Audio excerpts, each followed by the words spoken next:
दिखा रही हूँ। ये बहुत ही हेल्दी फूड है और अरब ममालिक में, स्पेशली यहाँ यूएई में ये बहुत पसंद किया जाता है और रमज़ान में इसको स्पेशली बनाया जाता है। ये यहाँ पे हरीस के नाम से मिलता है और पाकिस्तान में इसको गंदम कहते हैं।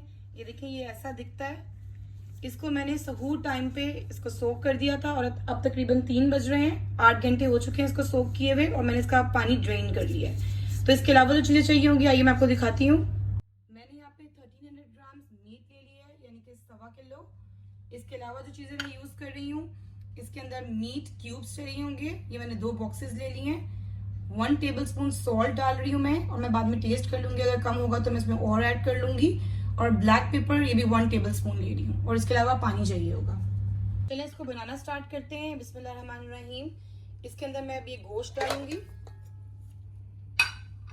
इसके अलावा ये सब मसाले चले जाएंगे इसके अंदर और पानी जाएगा।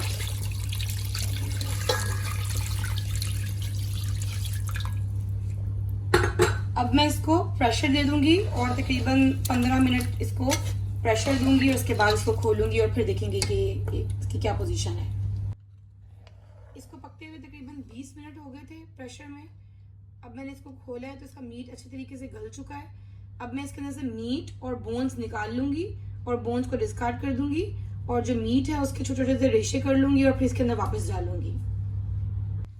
अब इसको हम हैंड ब्लेंडर से अच्छी तरीके से मिक्स कर देंगे। आप चाहें तो इसको हाथ से भी घोट सकते हैं, नहीं तो आप अगर आपके पास चॉपर है तो उसमें भी आप ग्राइंड कर सकते हैं, लेकिन बहुत ज़्यादा बारीक नहीं करना, थोड़ा थोड़ा मोटा ही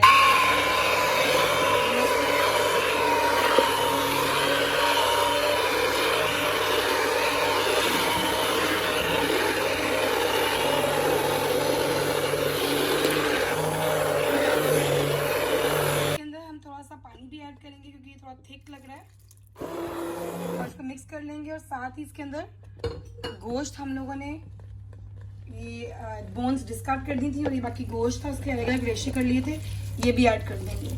और ये ऐड करने के बाद इसको भी अच्छी तरीके से थोड़ा सा हम हैंड ब्लेंडर से ब्लेंड कर लेंगे। ये देखिए मैंने इसको अच्छी तरीके से ब्लेंड कर लिया है।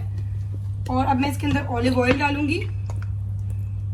अगर आपको इसके अंदर नमक कम लगे या काली मिर्च तो आप अपने टेस्ट के हिसाब से डाल सकते हैं। और जो एशियंस होते हैं ज़्यादातर इसके ऊपर चाट मसाला डाल के खाते हैं, मुझे तो ये ऐसे ही पसंद है। तो मैं आपको इसको सर्व करके दिखाती हूँ। बहुत ही मज़ेदार अरबिक हरीस रेडी है। इसको आप देसी घी के साथ सर्व कीजिए और ये बहुत ही मज़े का लगता है देसी घी के साथ। और ऑलिव ऑयल भी साथ रखिएगा। इसको बनाइएगा और मुझे अपनी दुआ में याद रखिएगा। जज़ाकल्लाह खैर।